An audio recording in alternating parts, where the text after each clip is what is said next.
Ronnie Corbett, one of the nation's best-loved entertainers, was to have been knighted in the Queen's birthday honors list, after a discreet campaign led by fellow comedian David Walliams. The Daily Telegraph can disclose. Corbett, who died yesterday aged 85, had been approved for a knighthood by the Honors Committee, after a small group of top entertainers warned Mandarins that the comedian was gravely ill. White House sources said, Ronnie Corbett's funniest on-screen moments play. 46 Walliams, who yesterday described Corbett as his comedy idol, is said to have been the driving force behind the proposal for the diminutive entertainer to receive the award, after years of protests from fans that he had been repeatedly overlooked. Goodbye my friend and comedy idol #Ronnie Corbett, thank you for all the laughs. It was the greatest honor to know and work with you. David Walliams,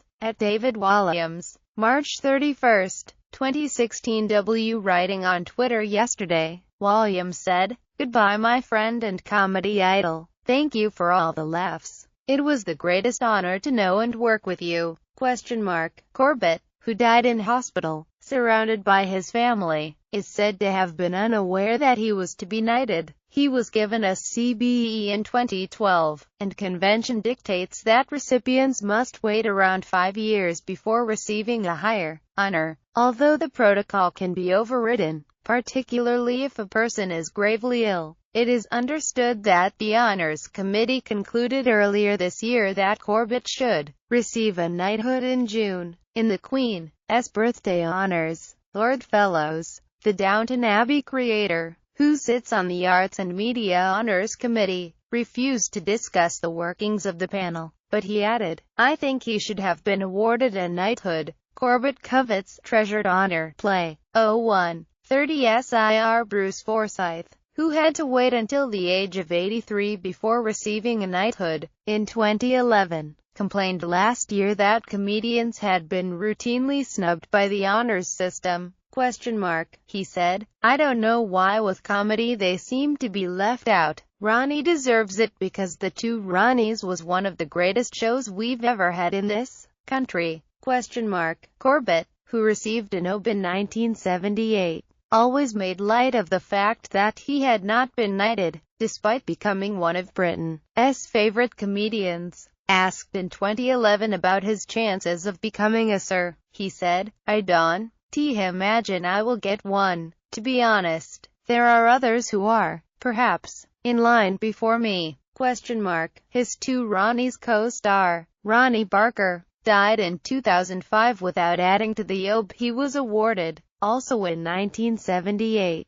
Corbett said, Ronnie Barker really ought to have got one, but, then, there are many who did not live to receive one. Tommy Cooper is another example.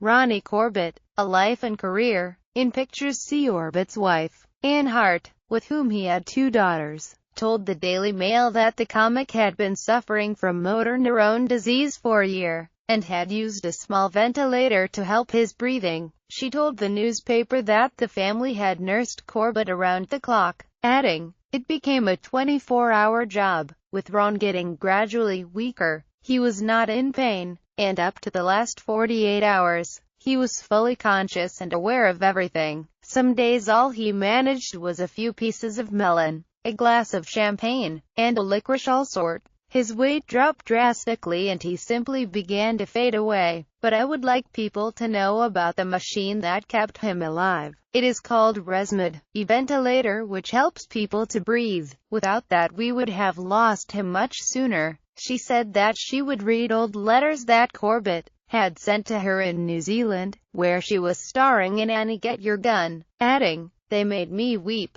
Ron wasn't just my husband, and the love of my life. He was also my best friend. In a statement released yesterday morning, his publicist said, Ronnie Corbett CBE, one of the nation's best-loved entertainers, passed away this morning, surrounded by his loving family. They have asked that their privacy is respected at this very sad time. Ronnie Corbett Best Jokes. David Cameron led the tributes to the comedian. as messages of support flooded in from across the entertainment industry. The Prime Minister said, "Ronnie Corbett had the rare talent of making all generations laugh. He'll be remembered as one of the all-time great comedians." Tony Hall, Director General of the BBC, said, "Ronnie Corbett was a wonderful comic and entertainer, a man of great charm and warmth who brought laughter and joy to millions. He was quite simply one of the true greats of British comedy. Our thoughts are with his family and friends at this difficult time."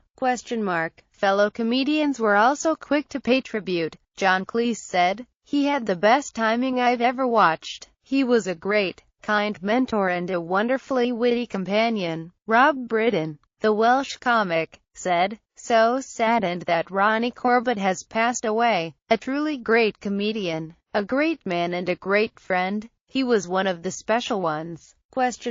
Michael Palin added, "Ronnie had a great sense of silliness, which I responded to greatly. He could do the serious stuff as well, but there was a lovely sort of mischief. His eyes twinkled. He was absolutely delightful to play with and against, and do material with, and, also, just a good friend too." Michael Parkinson pays tribute to friend Ronnie Corbett. Play 0105 SIR. Michael Parkinson, a friend of Corbett, described the comedian as a genuinely good soul, and said he would miss him terribly. The former chat show host joked that he had only really seen Corbett at funerals lately. He added, "We spent time together, which was private time, lots of good drinks together, myself, and him and the other Ronnie, and Jimmy Tarbuck and all the mates, and Bruce Forsyth. Used to get together at least once or twice a year and meet up and just have a laugh. He was a very easy man to love. He was a perfect companion. He was bright. He could tell good stories. He was funny. He was very rarely depressed. And his wife, she'll be distraught. I mean, it was a great marriage."